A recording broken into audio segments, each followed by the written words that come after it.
இல்லை அதெல்லாம் முற்றுப்புள்ளியாச்சு, அதெல்லாம் ஒன்றும் பிரச்சனை கிடையாது. அது வந்து நான் அவரை ஒன்றும் குறை சொல்லுங்க, அவரை பற்றிலாம் ஒன்றும் சொல்ல. பொதுவான சில பிரச்சனை இருக்குங்க, அது முடிஞ்சு போன பிரச்சனை பேசிக்க முடிஞ்சு வச்சு. அதாவது மொழி பிரச்சனையை மையப்படுத்தி மத்திய அரசு அழுத்தம் கொடுத்தால் தமிழ்நாட்டில் பல புதிய பிரச்சனைகள் உருவாகும். இது அண்ணா காலத்திலிருந்து பெரிய போராட்டமாக உருவெடுக்கப்பட்டு ஜவஹர்லால் நேருவால் பார்லிமெண்ட்டில் கொடுக்கப்பட்ட உறுதிமொழியின் அடிப்படையில் இருமொழி கொள்கை தான் தமிழகத்தினுடைய உயிர்நாடி. விருப்பப்படுவர்கள் வேறு மொழியை மூன்றாவது மொழியாக நாலாவது மொழியை படித்துக் கொள்ளலாம். இதில் மாற்று கருத்தை மத்திய அரசு திணித்தால் தமிழ்நாட்டில் அனைத்து கட்சியும் எதிர்க்கும், திராவிட கட்சிகள் எதிர்க்கும். அனைத்து அண்ணா திராவிட முன்னேற்ற கழகத்தின் சார்பாக பொதுச்செயலாளர் எடப்பாடியார் வந்து தெளிவான அறிக்கை விட்டிருக்கின்றார். புரட்சித் தலைவர் எம்ஜிஆர் காலத்திலிருந்து புரட்சித் தலைவர் அம்மாவுடைய காலத்திலிருந்து இன்றைய பொதுச்செயலாளர் எடப்பாடியார் காலம் வரை எங்களுடைய கொள்கை இருமொழி கொள்கை தான். தேவைப்படுகிறவர்கள் மூன்றாவது மொழியை படிக்கலாம். திணிப்பு என்பது இருக்கப்படாது. சார் வழக்கத்தில் இருக்கிறது ஏன் பழக்கத்தில் இருக்கிறது ஏன் மாற்றணும்? எப்படி இருக்கோ அதுபடி போயிட்டே இருக்குன்னு தானே. தேவையில்லாமல் ஒரு மொழி பிரச்சனை தலையிடக்கூடாது. மக்களுடைய மொழி பிரச்சனை தலையிட்டால் அங்கே வந்து பிரச்சனைகள் உருவாகும். அதை வந்து மத்திய அரசு அழுத்தம் கொடுத்துவது தேவையில்லாத பிரச்சனைகளை தமிழகத்தில் உருவாக்குவதற்கு அடித்தளம் அமைக்கும்.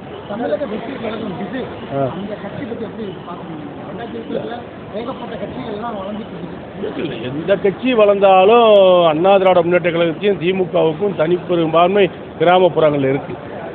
அனைத்து இந்த அண்ணா திராவிட முன்னேற்ற கழகத்தை எதிர்க்கின்ற தகுதி திமுகவுக்கு உண்டு. திமுகவை எதிர்க்கின்ற தகுதியோ திமுகவை வீழ்த்துகின்ற தகுதியோ அனைத்து இந்த அண்ணா திராவிட முன்னேற்ற கழகத்தில் தான் உண்டு. அதிமுக பொதுச்செயலாளர் எடப்பாடி உண்டு.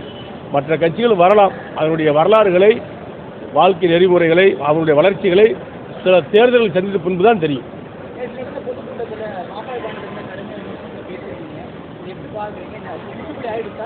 இல்லை அதெல்லாம் முற்றுப்புள்ளியாச்சு, அதெல்லாம் ஒன்றும் பிரச்சனை கிடையாது. அது வந்து நான் அவரை ஒன்றும் குறை சொல்லுங்க, அவரை பற்றிலாம் ஒன்றும் சொல்ல. பொதுவான சில பிரச்சனை இருக்குங்க, அது முடிஞ்சு போன பிரச்சனை பேசிக்க முடிஞ்சு வச்சு. பாராளுமன்ற மறுசீரமைப்பு விஷயத்தில் வந்து சீமான் வந்து 3 அசம்பிளி செக்மெண்ட்டுக்கு ஒரு எம்பி வேணுங்கிற மாதிரி கேட்குறாரு. பொதுச்செயலாளர் எங்களுடைய அண்ணா திராவிட முன்னேற்ற பொதுச்செயலாளர் எடப்பாடியார் தெளிவாக சொல்லியிருக்காருல்ல, பார்லிமெண்ட்டுடைய எண்ணிக்கை கூட்டித்தான் வரணும். அதைத்தான் தமிழ்நாட்டு மக்கள் ஏற்றுக்கொள்வார்கள், அதிமுக ஏற்றுக்கொள்ளும்.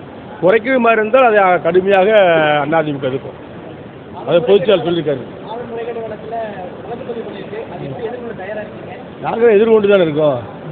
வழக்கு தானே வந்திருக்கு, தீர்ப்பு வந்திருக்கு.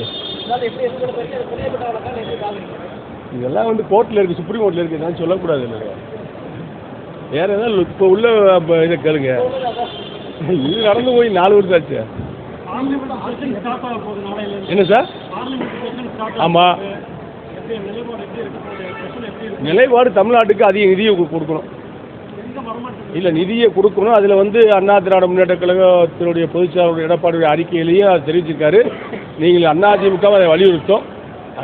தமிழகம் வந்து எல்லா மாநிலங்களுக்கும் கொடுக்கின்ற சம அளவை தமிழ்நாட்டுக்கும் மத்திய அரசு ஒதுக்க வேண்டும். அதிலே அதிமுக நிலைப்பாடு ஒரே நிலைப்பாடு. அரசியல் ரீதியாக நடக்கின்ற சண்டை தான். அதுக்காக நிதியை கொடுப்பதில் சண்டை போட்டால் வாங்க முடியும்? இங்கேருந்து ஜிஎஸ்டி வரி போகுது, அவர்கள் வரியை வாங்குறாங்க, அதை திருப்பி கொடுக்கணும்ல. மத்திய அரசு மாநில அரசு கேட்கக்கூடிய நிதியை அவங்க கொடுக்கணும். அதுதான் வழக்கம். அப்போ தான் வந்து நல்ல திட்டங்களை செயல்படுத்த முடியும். அது நான் ரைடு நடந்திருக்கு, இனிமேல் தான் எனக்கு தெரியும் என்ன நடந்திருக்குன்னு. ரைடு ஒன்றும் புதுசாக நடக்கலையே. தமிழ்நாட்டில் இப்போ திமுக ஆட்சி வந்ததுலேருந்து ரைடு நடந்துட்டு தான் இருக்குது. ரைடு நடக்குது, போகுது, வருது, அது மாதிரி நிற்கிது. பிறகு தலைமைச் செயலகத்தில் நடக்கும்போது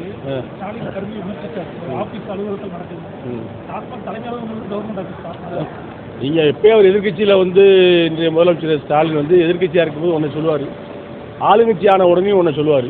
இன்றைக்கி ஒரு ஆளுங்கட்சி ஆளுகின்ற கட்சியில் அவர் இருக்கிற காரணத்தால் பழசெல்லாம் அவர் மறந்துட்டார். பழசாக இருக்கும்போது ஏதாவது ஒன்று எங்களுக்கு ஒரு பிரச்சனை, அதிமுக ஒரு பிரச்சனை சொன்னால் அதை பெருசாக பெருசுபடுத்துவார். திமுகவுக்கு ஒரு பிரச்சனை சொன்னால் அதை கண்டுக்கிறாமல் போயிட்டு இருப்பார். அது அவருடைய நிலைப்பாடு.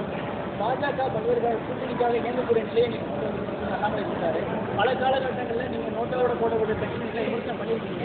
இப்போ பாஜக தமிழகத்தில் வளர்ந்துருக்கா எப்படி பாருங்க? அதாவது எந்த கட்சி வளர்ந்துருக்கு, எந்த கட்சி இறங்கியிருக்குங்கிறதுலாம் வந்து தேர்தலில் தான் தெரியும்.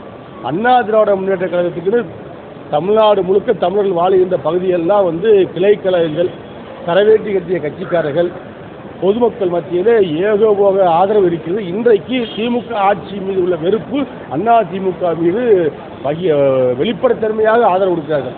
ஆகவே மற்ற கட்சிகளை பற்றி பேச வேண்டியது கூட்டணியை பற்றியோ யாரோட கூட்டணி என்பதை பற்றி அந்த முடிவுகளை பொதுச்செயலாளர் எடப்பாடி எடுப்பார். பாஜக தலைவர் வந்து அண்ணாமலை சவால் இருக்கிறாங்க நிறைய